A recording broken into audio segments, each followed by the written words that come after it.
Just having that mentality of, this is the one time I'm gonna be in this physical body with these arms, these legs, this, you know, scar, whatever it is. And that really inspired me to appreciate myself. Hello beautiful people, welcome back to my channel. If this is your first time here, my name is Andy and I'm super excited that you found my channel. Today I kind of just wanted to have like a little sit down chat with you guys. I made myself some tea, so you guys should make yourself some tea too, because we're gonna chat. So let's get right into it. Yep, that's hot. One question that I get asked really frequently is how to love yourself. And I think that this is an awesome question because I feel like for everybody it's totally different. Like my idea of self-love versus your idea of self-love can be two totally different things, right? Because we're totally different people. But I think that there's like that common ground of self-love that I think is really important. One of the things that kind of really inspired my self-love journey was I was living with my best friend, and it's a few years ago, it's about 3 years ago now, and her and I were living together, and it was the first time I'd lived with somebody that wasn't a partner. Before that I had like lived with my girlfriend that was my girlfriend at the time, and then I had lived with another partner before that. So when I lived on my own, I had never actually lived on my own or with somebody else. So that was the first time that I really started to get into myself and kind of get super girly and just have fun and exploring myself. I'd never really explored myself the way that I did when I was with her, and she was just very inspiring. Like she was a very like sensual person, so she would just like take like these really like kind of sensual pictures of herself, and it was inspiring to me because I hadn't really seen that. And where I had grown up, I feel like our bodies were kind of shamed where I grew up. It's kind of like a smaller town, so everything was just kind of like, oh, like if you're wearing this, people were talking about you, or if you were wearing something super revealing, like it wasn't really encouraged.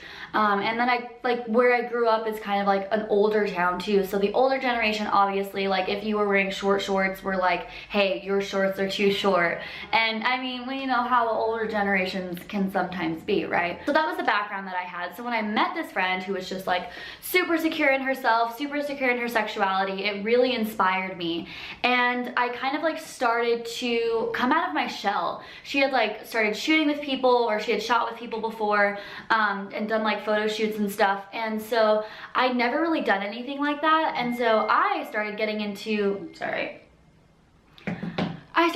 myself, and I started getting into doing shoots with people, and I started meeting a bunch of local photographers, and I was just kind of getting into that whole scene, and it was really awesome. I'd never really seen myself on camera like that before. So to see myself on camera through the eyes of different people and seeing different people's perspectives of me, I'm the same person, right? It's just different people that are shooting me, it's different locations, it's different everything. So seeing my eyes from other people's perspective personally is what really helped me get into myself. I remember the first shoot that I did was with this girl, Nicole, and I was really nervous at first. I didn't really know like what to expect, but she made me feel so comfortable. And once we started shooting, she was immediately giving me amazing feedback. And I think that that's really important, especially when you don't come from a place where things like that are encouraged. And so to have somebody just be like, yes girl, like work it, like you look so good, I was like, yes girl, I'm working it, I look so good, you know what I mean? So then it got me thinking, like, if I'm shooting with these people and they're getting these different perspectives of me, what other perspectives of myself do I have? And so that started like this whole self-exploration thing. And for a while before that, I didn't really like myself. I wasn't very comfortable in my body. And at the time I was also reading like a ton of spirituality books. And I remember in one of the books I read, it was talking about how, you know, if reincarnation is a real thing, or even if it's not, this is the one and only time that you're going to have this exact body with those exact features, those eyes, that mole that you hate, the freckles that you don't like, the scar on your chin, whatever it is. This is the one time that you have that body. And something kind of like clicked for me after that, and I was like, wow, this is the one time I'm going to have all of this. This is the one time that I'm going to be in this female body and have these features. And that was when I really started to own it. I had these pictures of myself, so I would look at myself and I'm just like, wow, like I really am beautiful. And I started seeing the things that I liked about myself versus the things that I hated about myself. And I noticed that as I started working with more photographers, they're like, you know, you're really confident in this. It's like they didn't really have to tell me how to pose. I kind of just fell into it naturally, but that's because I felt comfortable. The photographers made me feel comfortable, so I was able to really open up and just kind of do my thing, and it really worked for me. And obviously, like I said, this isn't something that's gonna work for everybody, but just having that mentality of, this is the one time I'm gonna be in this physical body with these arms, these legs, this, you know, scar, whatever it is. And that really inspired me to appreciate myself. I have like little post-it notes on my bathroom mirror that said, you know, little things that I liked about myself, or if I noticed me being critical of myself, I was like, okay, let's flip that. How can I change my perspective and say, actually, this is what I like about myself, instead of saying this is what I don't like about myself. I feel like that completely changes the conversation with yourself. Once I stopped referring to myself as all of the things that I didn't like, and I started replacing it with things that I liked about myself, my entire idea of myself changed completely. I was comfortable in myself. I was comfortable in expressing my emotions or how I felt. And granted, I didn't necessarily take the whole sensual route that my best friend kind of was in. You know, that was her thing. But for me, it was, how can I get that comfortable in myself? That really inspired my journey. She really inspired my self-love journey, and just owning it. You know, she'd be like, who cares? You just own it. I remember even saying sometimes like, oh, I don't want to fully like dress up today because I just feel overdressed. And she's a Libra, so she's like, girl, you can never be overdressed. And I was like, best advice ever. You're so right. I don't care if I'm going to the grocery store. Like, if I want to dress up, I'm gonna dress up. Now, you know, I've kind of chilled out. I'm super laid back. I'm a yoga teacher, so if I could just wear yoga pants all day, every day, I'm golden. That's like my dressing up attire. But there are some times where I just want to do my makeup and own it, you know? I don't really wear a lot of face makeup. I have a ton of freckles, so I don't usually like to cover them with face makeup. But it's really allowed me to embrace my own skin. Like, advice that I would give to others who are kind of looking for self-love, or kind of trying to, I really haven't even sipped this tea. It's still very hot. Anyway, the advice that I would give to other people who are still kind of seeking and looking for their self-love is to just remember that it's a journey. You know, I didn't wake up one day and say, oh, hey, I love myself, you know? It kind of comes with this territory of also forgiving yourself. You know, I think that I had done some things in my life, and I was, you know, partying at this age, and I was just doing all these like super crazy things that were not the person that I am today. And so once I kind of went through that epiphany of who I was not, it really allowed me to be who I am. And you know, I didn't want to be that girl that was partying every weekend anymore. I didn't want to be that person that somebody could hit up if they just wanted to go out for a night of drinking and just get wild and have a crazy time. I had become the person that needed to be at every party and needed to get you to drink and needed, you know, to do this and that. And when I realized that I was doing that, I also realized that I didn't love myself. That drinking actually made me very depressed, and it made me very insecure, and it made me very anxious. I also didn't like the control that I didn't have when I was drinking. I think that really affected my self-love and my self-worth, is that I was just drinking because I convinced myself that when I drink, I'm more myself, and I'm more outgoing, and I'm more this, and I'm more that. And instead, I had to really find that without alcohol, and I had to really come into myself as who I truly am. And you know, it takes a lot. The thing about self-love is that it does come with sacrifice. You have to stop telling yourself the things that you don't like about yourself. You have to start caring about your mental health and really trying to work with it, and really trying to work through what got you to that dark space in the first place.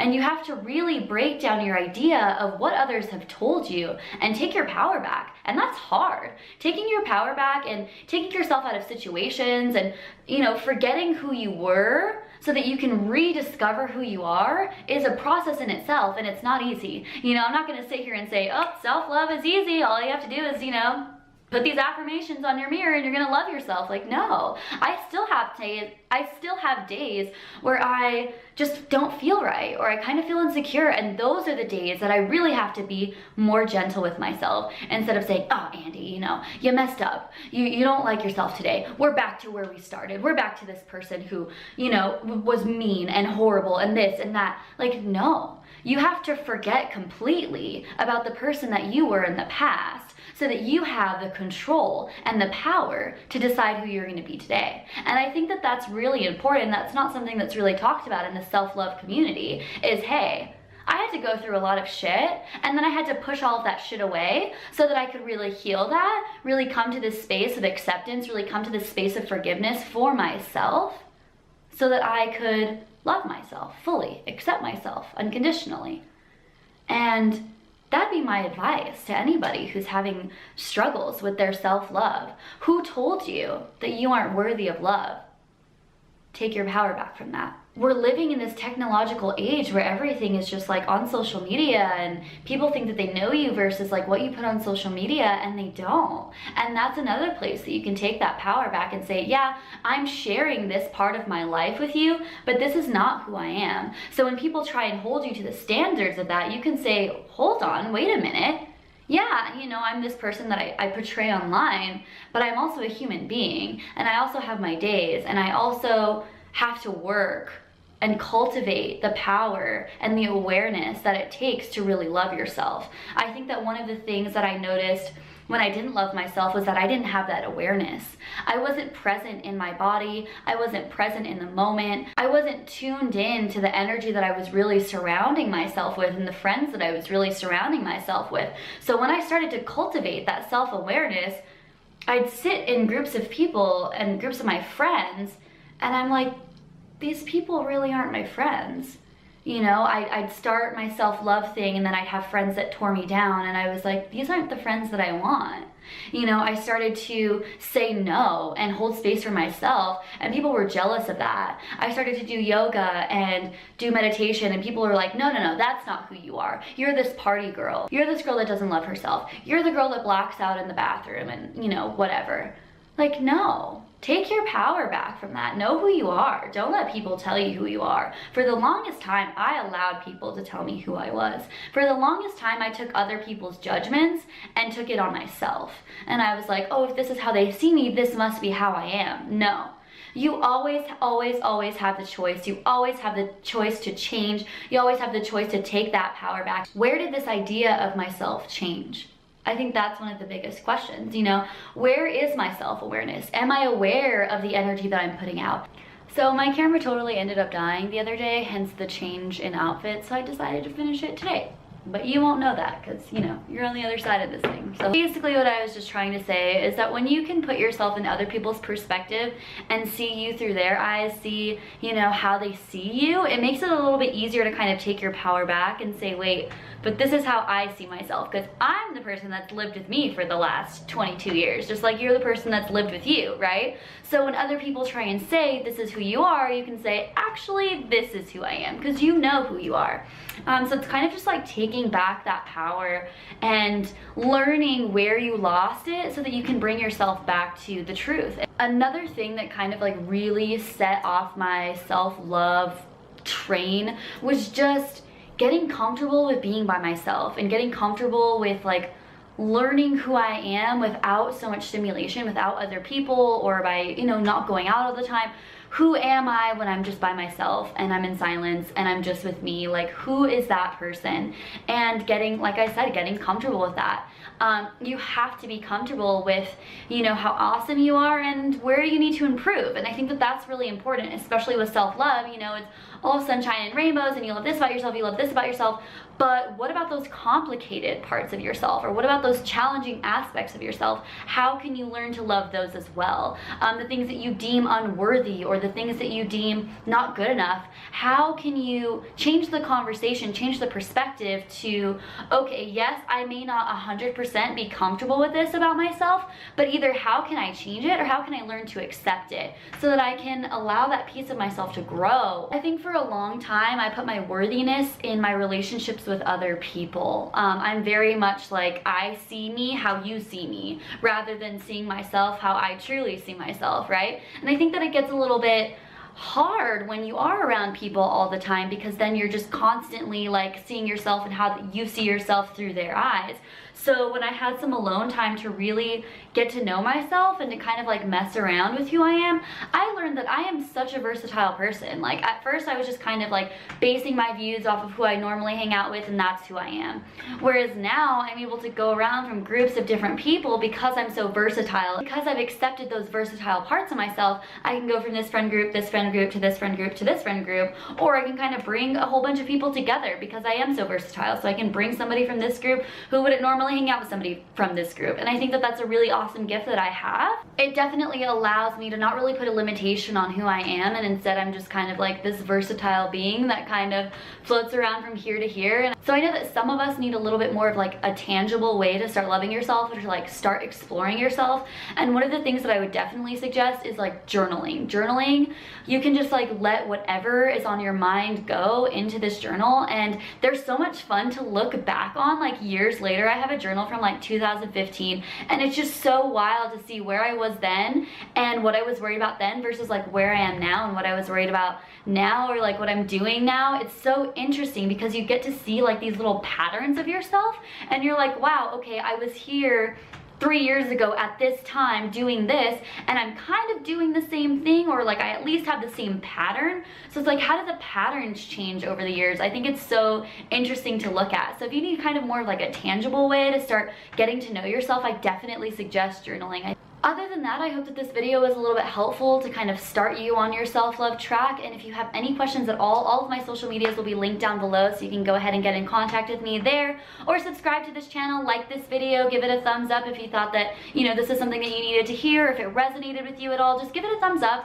If you do want to get the notifications for any time that I post a video, you can also hit the little bell down below. Other than that, thank you guys so much for watching this video. I enjoy your time, and I will see you next time.